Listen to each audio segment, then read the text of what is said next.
Ang pinag-uusapan niya, sino ba may mga walang hiyang nagnakaw ng flood control projects?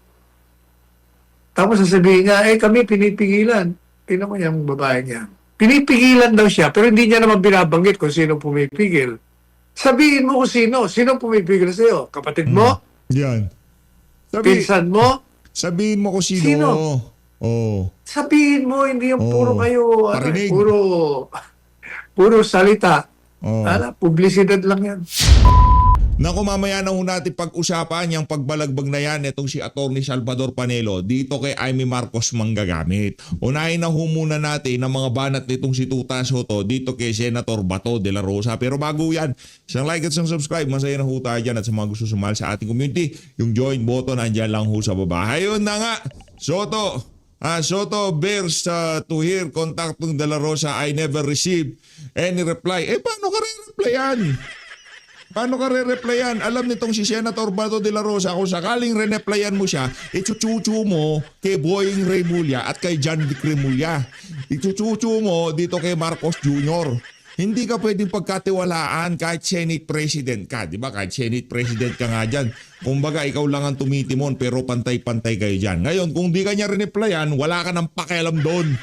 Dahil alam na sambayan ng Pilipino na aso ka lamang nitong si Marcos Jr. Mantakin mo, sabihin nitong si Tuta Soto na ang 2026 budget ang pinakamalinis na budget sa kasaysayan ng Pilipinas. Hoy, Tuta! Walang niya ka, tanda mo na, tuta ka pa rin. Yan ang dahilan kung bakit hindi ka magiging presidente ng Pilipinas. Kasi ang puwang mo sa mundo na to, pawang utusan ng mga bangag. Yun lang ho talaga mga kababayan. Ang tanging purpose ng buhay ni Tuta Soto sa Pilipinas maging utusan ng isang ajik. Yun lang ho mga kababayan. Lipat na ho kagad tayo. Siguro nabalitaan nyo na ho ito. Naku, saludo dito kay Sir ha. Saludo ho tayo dyan. Mga kababayan, breaking news ho ito ha. Friday, January 9, 2026. AFP Colonel binawi ang suporta kay Pangulong Marcos Jr. Isang mataas na opisyal ng AFP ang hayagang umanong binawi ang kanyang personal na suporta kay Pangulong Marcos Jr. Kasabay ng pag-question sa umano'y moral na otoridad nito bilang Pangulo. He has lost his moral ascendancy to lead the armed forces as Commander-in-Chief and govern the Filipino people as President of the Republic. Una sa lahat, gusto ho muna nating palakpakan itong si Colonel Audi A. Munggaw. Ha? Maraming salamat sir. Ika nga sana yung ibang mga kasamahan nyo dyan sa AFP mabuksan na rin ang kamalayan na yang si Marcos Jr. wala ng moral ascendancy para maging Commander-in-Chief ng Armed Forces of the Philippines. Sasaludo sir ha. I-share nyo ho itong video na to para marami pang makapanood sa ating mga men in uniform na unti-unti nang nabubuksan ng kamalayan at kaisipan ng ating Pangulo hindi akmang maging presidente ng Pilipinas. Palakpakan, bang klase. Kailangan ho natin yung mga ganyang klaseng balita ngayong mga panahon na to. Kasunod ho ng pagbawi ng suporta na yan netong si Colonel Munggaw, heto na ho ang kinasapitan niya mga kababayan. Ibang klase ho pero natutuwa ho tayo dito. Natutuwa ho tayo na unti-unti nang nabubuksan ng kamalayan ng mga AFP official na ang kanilang Commander-in-Chief wala na hong moral ascendancy para pamunuan ng Armed Forces of the Philippines at ang buong sambayan ng Pilipino. Kasunod ho ng balita na yan, PH Army official nirelieve dahil sa umano'y pagbawi ng suporta kay PBBM. Ibang klase talaga ang kabangagan ng administrasyon na to. Army Colonel binawi ang suporta kay Marcos. Nirelieve ni Philippine Army Training Command TRACOM Commander Major General Lohico. Si Training Support Group Commander Colonel Audi Munggaw. Kasunod ng umano'y kanyang online post na binawi ang suporta kay Pres Bongbong Marcos. Inilagay na si Munggaw sa Office of the Commander ng TRACOM habang iniimbestigahan ang posibleng administrative at legal charges na maaaring hihain laban sa kanya kaugnay ng kanyang online post. Anak ng Petrang Garabata. Ibang level ho talaga kabangagan nitong mga mga aso ni Marcos Jr. Sir, ano lang yan, ika nga alam ko naman ang ginawa mo na yan na pag-withdraw ng support kay Marcos Jr. Ika nga pagiging tapat sa iyong tungkulin na maging tapat sa saligang batas at hindi sa isang bangag na presidente. Palakpakan ho muna natin ng isang beses pa itong si Colonel Munggaw ha. Dahil sa ginawa niya ho na yan, marami hong nabuhayan sa social media. Lalong-lalo na yung mga kababayan natin na talagang umaasa pa mapahanggang sa ngayong mga panahon na to sa AFP na ika nga kayo ang pinakahuling sandigan ng sambayan ng Pilipino. Kasi sa mga nakalipas na panahon ika nga hinahanap-hanap po natin itong mga ganitong klaseng galaw ng mga men in uniform. At sa wakas, nakakita na ho tayo. Domino effect na ho itong mga kababayan. Hindi ho nila pwedeng gawin ito sa lahat ng opisyal ng AFP pagka merong nag-post o kung naglabas ng saloobin sa social media. Oo, nasa serbisyo kayo. Pero Pilipino pa rin kayo. Ika nga yung nakikita nyo araw-araw kung anong sitwasyon ng sambayan ng Pilipino. Ha? Nakikita nyo kung anong sinasapit ng ating mga kababayan ang pondo ng sambayanan. Nakikita nyo kung anong klaseng panggagahasa sa kaban ng sambayan ng Pilipino ang ginagawa ng pamilya Marcos na to. Kaya tayo umaasa sa mga susunod na araw, domino effect na ho yan. Sunod-sunod nang magwi-withdraw ng support kay Marcos Jr. ang mga kababayan nating men in uniform na kung saan namulat na sa mga kabalbalan ng administrasyon na to. Hindi po ibig sabihin nag-withdraw ka ng support ano ka na inciting to sedition ka na kasi mga mga merong saltik sa utak. Withdrawal of support ibig sabihin hindi mo na suportado yung mga nangyayari o yung mga pulisiyang ginagawa ni Marcos Jr. Ano ba yan? Mga korupsyon sa pamahalaan. Di ba? Hindi ibig sabihin gusto mo nang pabagsakin ng pamahalaan pagka nag-withdraw ka ng support. Linawin ho natin yan mga kababayan. Kasi sigurado yung mga siraulo sa AFP, baka kasuhan din ho itong si Sher ng inciting to sedition. We are still reaching out to Colonel Munggaw so that we extend to him emotional support. He is still my responsibility ayon kay Lohiko. Wala pang tugon si Munggaw sa ngayon. Mga kababayan, ito pa lang kumbaga nakita pa lang natin tong tikas nitong si Colonel Munggaw. Masasabi na ho natin na talagang sinumpaan niya hong tungkulin. Siguro tagal na hong nasusukan ito sa mga nangyayari sa ating bansa. No? Kaya naman isang masigabong palakpakan para dito kay Colonel Munggaw. Maraming salamat sir. Ano ho kayo, napaka inuna nyo ang kapakanan ng sambayanan kaysa dito sa pagprotekta o pagdikit o pag-ayon sa kabalbalan ng administrasyon nitong si Marcos Jr. Saludo, Colonel Munggaw. The best. Galing. Rerekta na ho tayo dito kay Attorney Salvador Panelo. Lagay ko lang dito to Lagay ko lang ho dito to para kung sakaling mapanood ng ibang mga AFP men in uniform natin ano ho yan, meron pa ho kayong free will. Pwede nyo hong i-express ang sarili nyo. Hindi ho kayo nakakulong dyan sa institution na kung saan ginagamit ng Malacanang para protektahan ng kanilang mga kabalbalan. Di ba? Etong si Brownie, mayat maya sinasabi niya galit daw siya sa korupsyon. Pero hindi niya naman makondina ang mga kabalbalan ng amo niya. Diba? Ganun ho kalabo yung testimonya na yan itong si Brownie. Rekta ho tayo kay Attorney Salvador Panelo. Tapos didiretso naman ho tayo dito kay Attorney Trixie Cruz Angeles na kung saan caption pa lang talagang mamumulat ng ating mga kababayan. Budol na naman reaction ni Attorney Trixie Cruz Angeles sa naipasang 2026 national budget. Ito na, kay Atty. Salvador Panelo muna tayo. Hindi binabanggit. Nako! Para sa Diyos at sa Pilipinas kung mahal, Troy Gomez nag-uulat, SMNI News. Ayan po, Atty. Sal, ano po masasabi ninyo sa naging pahayag ng Senadora? Unang-una, pinag-aaksayan niyo ng panahon yung babaeng yan palat kayo di primera yan Publicity lang yun. Unang-una. Pangalawa, bakit naman siya magre-reklamo kung mga senador ay tinutugis? Lahat na opisyales nasangkot dapat tugisin kay senador ka, kay kongresista ka, kay opisyal ka. Ang pinag-uusapan corruption. So lahat dapat talagang imbestigahan, alamin kay senador ka. Ano naman kung senador ka? Hindi masyadong, ano yan, kasama sa politika yan.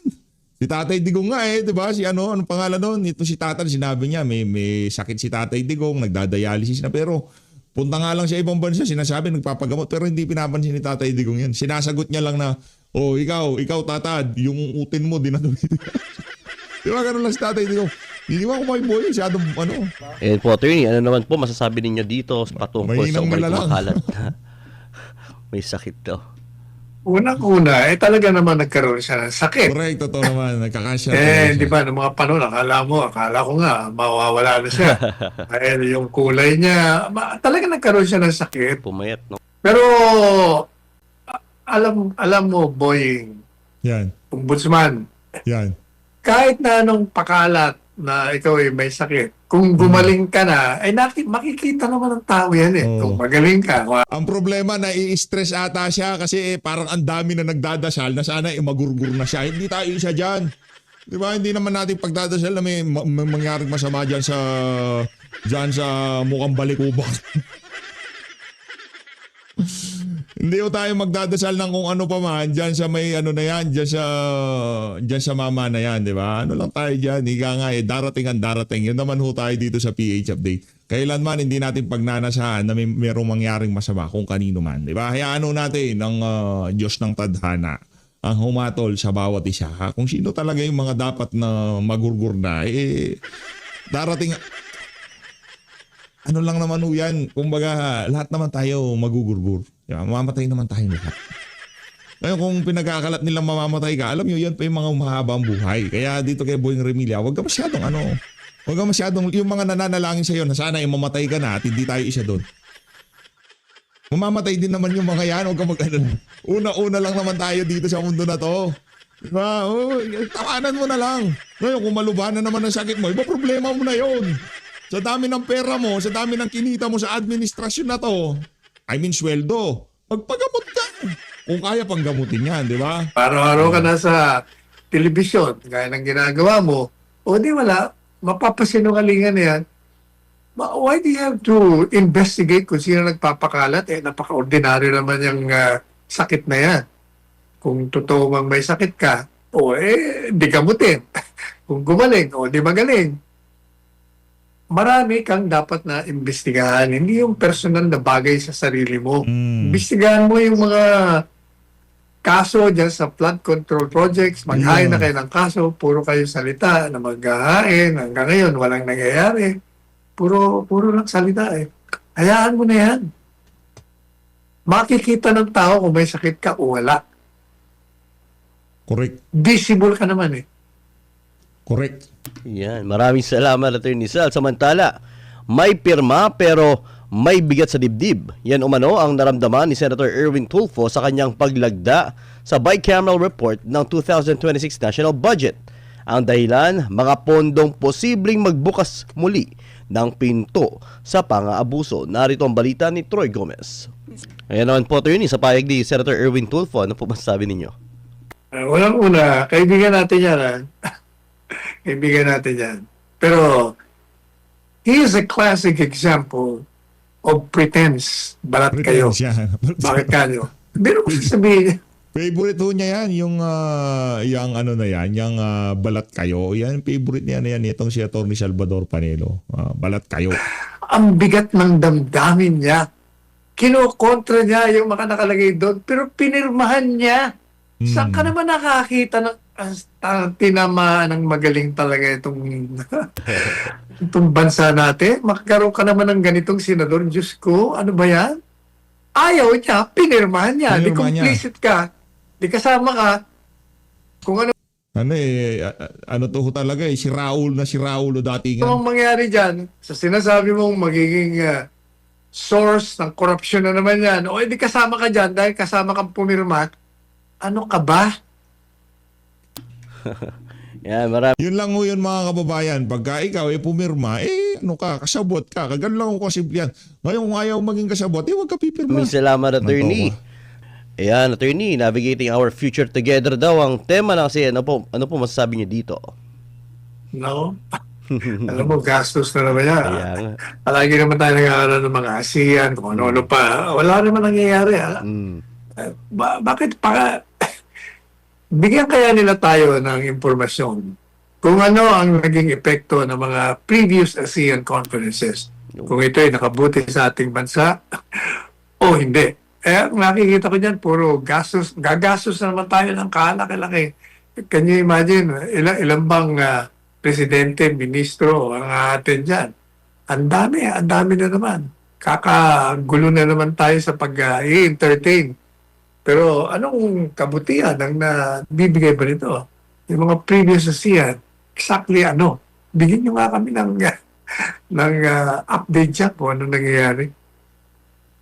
Si attorney, kuha tayo ng update dyan. Pero Angkot sa katiwalian ang mapakukulong. Para sa Diyos at sa Pilipinas kung mahal. Ito si Sheena Torno, SMNI News. ito, attorney, ano pong komento niyo dito? Tatawa na lang ako. Ano, yung mga dokumentong yan. Bakit parang hirap na hirap sila. Dibuksan nyo. Kasi yung mga dokumento dyan sa Department of Public Works and Highways, yun ay magiging giya nyo kung saan kayo pupunta. Kasi nga, yung mga files dyan, nakalagay dyan sinong proponente, saan distrito, magkano, ang budget, anong nangyari, saan pumunta, natuloy ba o hindi. Di makakatulong sa investigasyon ninyo. Ano pa? Ewan ko ba?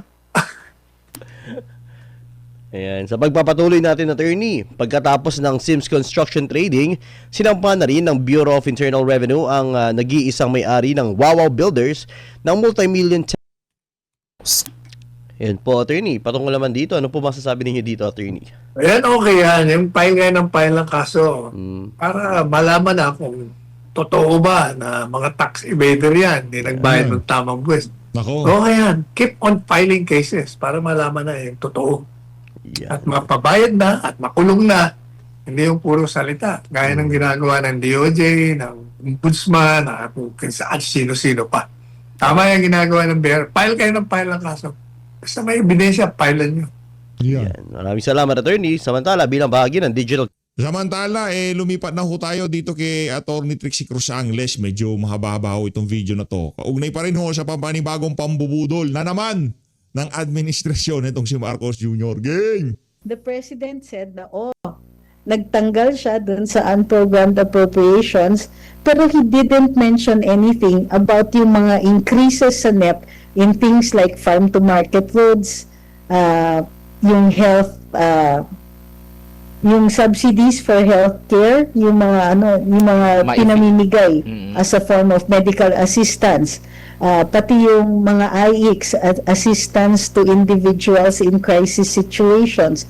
Tumaas yun. Those are again higher than the NEP. But the President did not say anything about it at hindi niya vinito yung sobra. Opo. So, again, budol na naman. Naging desisyon po ng Korte Suprema, no? Kasi nagbasa ako dito sa ilang mga separate opinions.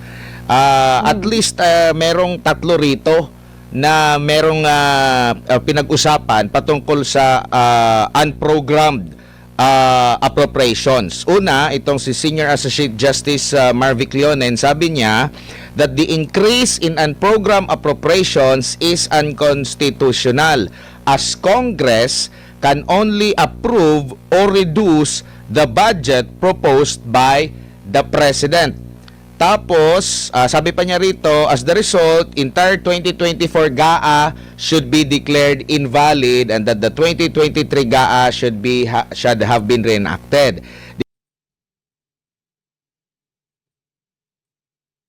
Dito naman sa sinabi ni Associate Justice Benjamin Caguiwa, sabi niya rito that Congress exceeded its authority when it increased the unprogrammed appropriations proposed by the President, describing the move as a deliberate attempt to circumvent the constitutional prohibition against increasing the President's proposed appropriation. Sabi naman dito, he noted that in doing so, Congress grossly undermined the executive's development goals and policy priorities. Meron pang isang justice dito, sabi naman ito, medyo mas malinaw ito sa kanya. Si Associate Justice Ramon Paul Hernando, held that unprogrammed appropriations in the GAA are unconstitutional and that the entire amount should be removed. Dito po, mahigit 200 billion pesos, 243 billion pesos ang na-ratify ng Kongreso. Pero merong 92.5 billion pesos na binito ang Pangulo dito, no? Binawasan daw yung mga unprogrammed funds. Pero sa tingin nyo po, swak po dito yung sinasabi po nitong mga Associate Justice po ng Supreme Court, Attorney Trixie? Well, on the matter of increasing the appropriations, oo, malinaw yan sa saligang batas, so walang issue. And pare-pareho actually sila nang sinasabi. Dito, yun yung heart ng issue is to whether or not yung budget itself is unconstitutional dahil pinalaki nila yung unprogrammed appropriations. Pero sure ako, hindi lang dun sa unprogrammed appropriations lumobo yung budget na iyon. In the same way na dito sa atin, lumobo yung ibang mga provisions doon sa sa NEP. Kumbaga, dinagdagan nila ng budget because doon nga, according to Senator Amy, doon tinatago yung mga software. So, doubtless, kasi hindi mo ng saligang batas. So, makikita natin yung consistency nila, which brings us to the idea that kung iki-question nga ang 2026 budget based on the constitutional caveat, guarantee, na dapat hindi yan mas malaki kesa sa NEP, yung budget should not be bigger than the NEP, then pwede may cause of action tayo against this 2026 budget. Opo, kasi halimbawa, gaya dito ng sinabi ni Senior Associate Justice Leon, Congress can only approve or reduce the budget Correct. proposed by the President. At itugma ko na lang doon sa binanggit sa SONA ni BBM na hindi niya pipirmahan kung taliwas doon sa NEP ang mismong budget, which di ko alam kung ito nga ba ay totoo dito nga po sa 2026 budget, attorney. Meron pa dito yung mga sinasabi rin ni Senador Amy Marcos na yung mga kasi ang unprogram, ang sinasabi rin dito, nagbasa ko sa ilang sa mga opinion dito, ang unprogram, mga unforeseen na mga, pwede kang mag-unprogram, mga unforeseen na mga events. Pero yung pagbibigay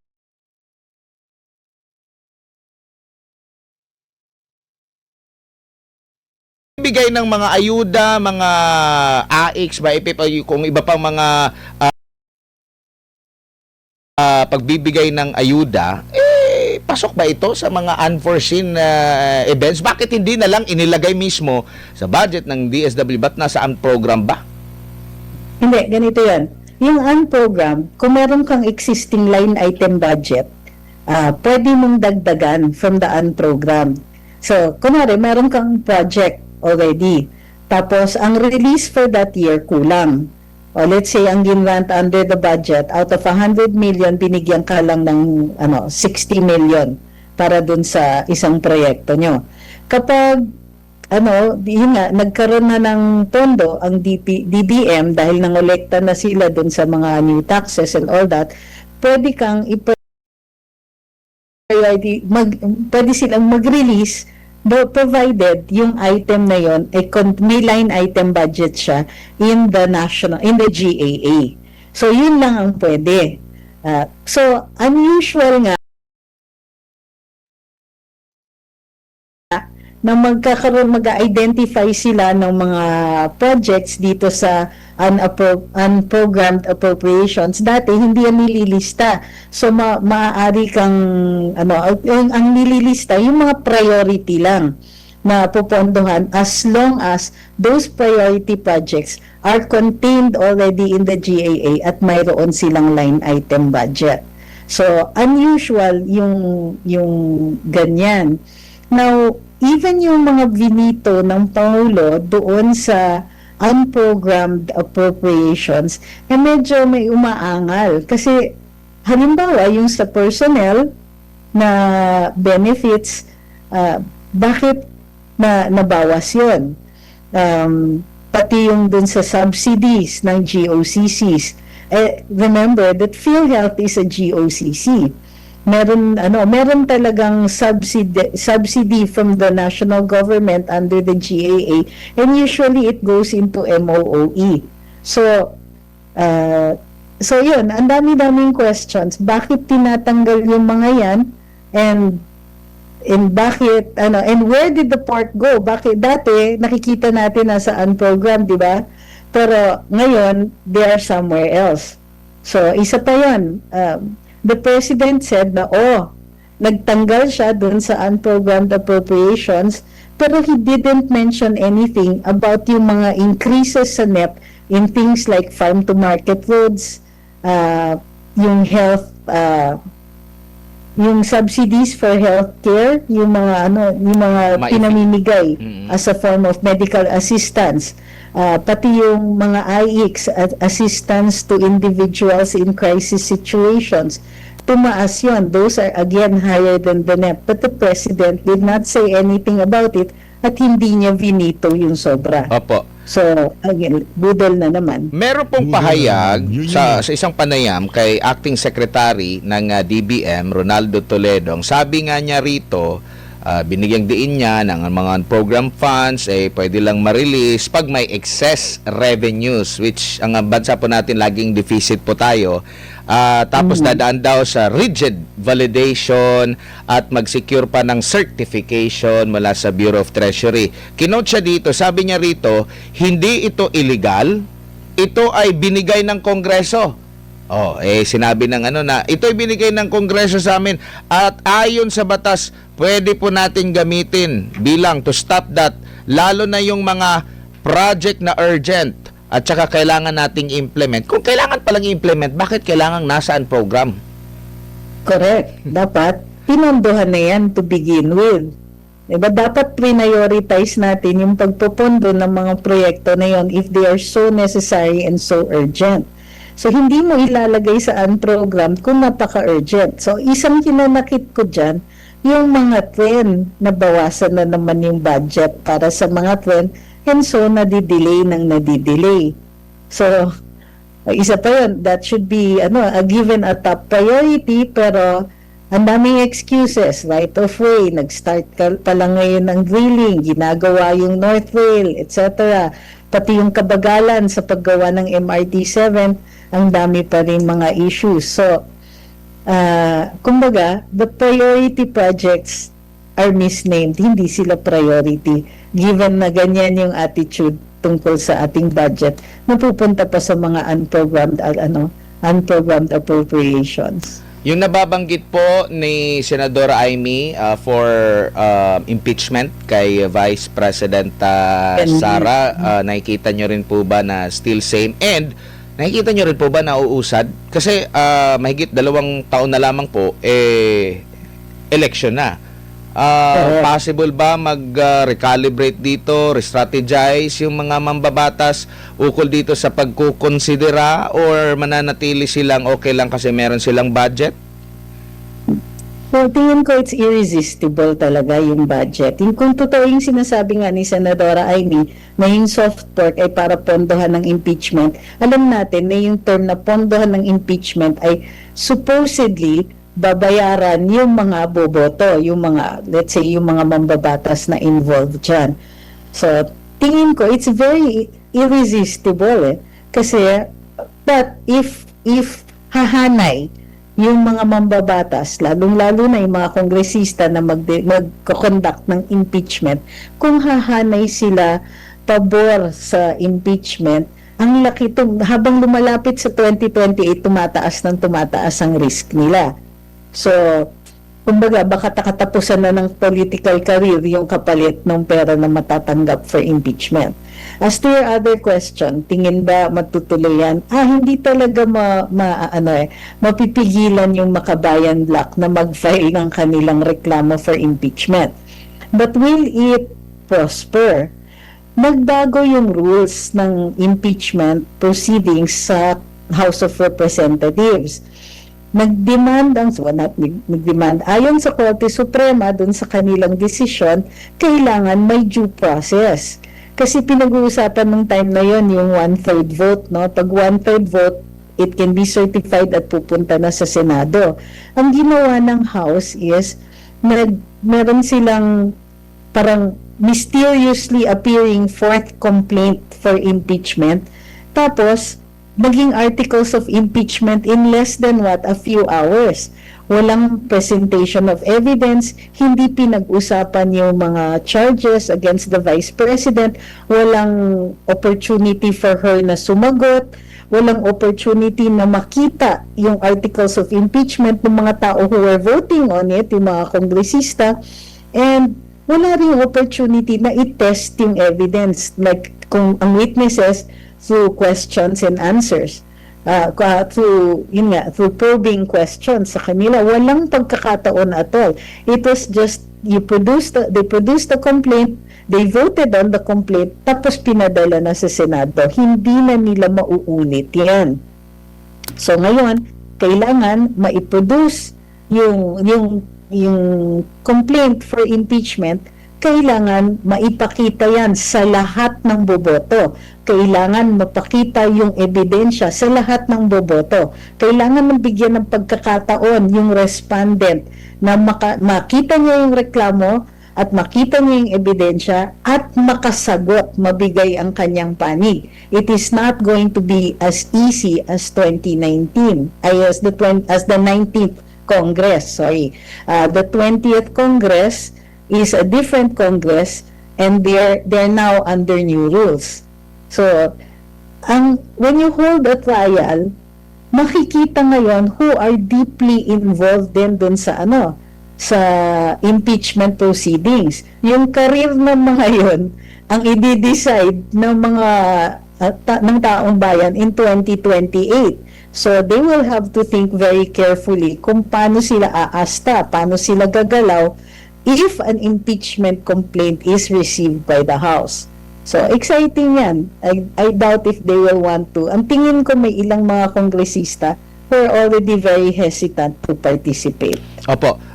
Ma'am, balikan ko lang yung sa PhilHealth na dapat isole, no? Parang kasama na yata sa 2026. Pero marami pong mga mga nag-a-analyze dito na tama ba 'yun? 'Di ba merong tinanggal na pondo mula sa PhilHealth, tapos magbabudget ulit para sa PhilHealth. Di ba double taxation yun? Di ba meron na ka ng kinuha, nilaan para sa PhilHealth, tapos kinuha, at ang sabi yun ang dapat na maibalik, no? Pero ang ginawa dito, naglagay ng karagdagan na pondo para sa PhilHealth po. First, madidetermine dapat kung saan yan ginastos. But yes, kailangan na ipasok siya sa budget kasi it was returned to Treasury. So, ibig sabihin, yung Treasury, yung magbabalik. Para mag-disburse ng pondo, kailangan may batas. So, that's why nilalagay talaga siya in the next budget, regardless of where the money comes from. But more importantly dyan is, kailangan transparent din sila kung saan nila nilaan yung pera. Bakit, what projects were they spent on?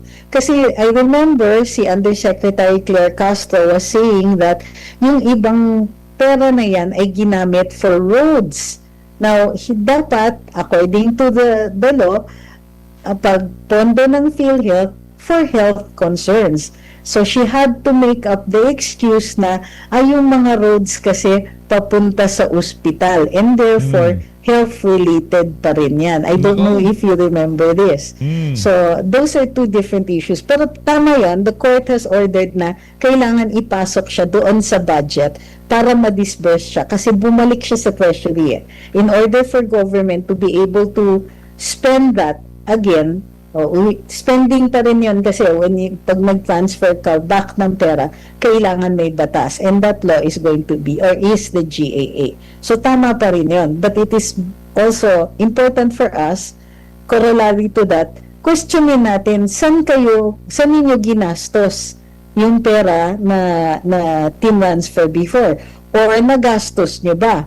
What was it, what was the reason for transferring it back? So, marami pang unanswered dyan. Mas mahalaga yung ganong katanungan. Opo. Kung pagbabatayin natin yung naging desisyon ng mga or mga sinasabi ng ilan sa mga associate justices na unconstitutional yung unprogram. Now ngayon ma'am, meron pong sinabi si Senator Sherwin Gatchalian na magkakaroon ng Joint Congressional Oversight Committee on Public Expenditures. Kung i-connecta natin ito, ang tiwala ng publiko, kasi questionable pa nga kung yung unprogrammed funds ba ay talagang illegal, unconstitutional, tapos sasabihin ninyo na kayo ang nagpanday niyan, na kami ang titingin. Itong mga ganito pong mga hakbang or needed na talaga ng independent. Problema lang, baka ang mag-independent na mabusisi rito pinili rin ng gobyerno, Attorney Trixie. Parang conflict of interest nga no? Sila yung gumawa, tapos sila mag-iimbestiga sa sarili nila. Tapos hindi naman nila papatawag ang sarili nila. So, yes, it's very unusual. At saka parang medyo, are you sure you want to do that? So, it's parang, pero ang sinasabi nila is, ang gumagastos kasi is the executive. So, sila yung papatawag, yung mga kontratista, sila yung papatawag. Para sa akin, ay nako, another round of moro-moro yan. And they'll not be able to do that. Isipin niyo, may budget tayo for 2026. So, every time na may gastusin yan, iimbestigahan natin. Paano nyo pipiliin kung sino yung iimbestigahan? Kasi right now, walang nagtitiwala sa kanila or kukonti ang trust ng publiko sa mga ginagawa nila, lalong-lalo na itong mga inquiries in aid of legislation. Nag-conduct nga ang House ng inquiry tungkol dito sa sa flood control projects. Walang naniwala. Wala nga nakakaalala kung anong mga sinasabi sa kanilang mga pagdidinig. Mas pinakinggan pa yung sa Senado. And even if the ICI also has a credibility problem, mas pinanood pa yon. So yan, medyo nag-aaksaya sila ng oras sa ganyan. Time is better spent on creating laws and updating yung mga laws na outdated na rin. Nakakalimutan kasi yung trabaho Kailangan gumagawa sila ng batas for the betterment of the people. If they spend so much time in inquiries, parang puro politika na lang ang inasikaso nila imbis na yung actual day-to-day work of running the republic. Opo, balikan ko lang yung sinasabing paghahain muli ng impeachment, no? Kasi natanong din ang palasyo, ma'am, at tatanungin kita bilang bihasa rin sa communication. Kasi ang palace briefer po, tinanong siya kung anong masasabi, no? So, same, parang hugas kamay pa rin na karapatan nila maghain ng impeachment complaint ang sinumang grupo at hindi na ito sakop ng Pangulo. Malala natin, merong sinabi noon si Marcos Jr. na hindi maganda yung impeachment ng mga ganyan. Pero after nun, wala nang ibang statement pa yata yung Pangulo. Pero tinanong ulit ang palace briefer, hindi ba pwedeng kausapin ng Pangulo ang Kamara dahil nagkaroon na rin ng failure of yun impeachment last 2025. Pero ang sagot ni Yusek Claire Castro, sumagot siya doon sa failure impeachment. On our part, we cannot say that that is a failure impeachment. So sumagot pa rin siya. So akala ko ba parang hindi saklaw nila. Pero nagbigay pa rin ng komento po, Attorney Trixie. Lalong magugulo yung, akala ko ba wala akong pakialam, pero merong pa rin mga ganun na mga opinion po, Attorney. Ano masasabi niyo po? Well, yun na nga, contradictory minsan. But to be fair to Undersecretary Claire Castro, tinanong pa rin naman siya. Kumbaga, so I assume na she's just answering the question. Pero yun nga lang, contradictory. Yung mga komento about the legislature should have been left to the legislature. But unusual din yung sagot nasasabihin niya that was not a failure of impeachment when the Supreme Court actually voided it. So, it would be interesting na marinig kung ano yung explanation niya for that, for saying na hindi siya failure. Natatalo sila sa kaso. How can you not consider it a failure? Ayun na nga ho mga kababayan, maliwanag pa ho sa sikat ng araw na talagang ika nga itong mga bangag na to, wala na hong naniniwala sa kanila. Lalo na kay Auntie Claire, kaya ayaw nga ho natin matanggal yan sa Malacanang. Gusto natin sa 2028, si Auntie Claire pa rin ho yung ika nga nag-press briefing dyan sa Malacanang. Hanggang sa huling araw nitong si Marcos Jr. dyan sa Malacanang. Maraming salamat ho. Mag-ingat po kayo lahat. Lahat Pilipinas.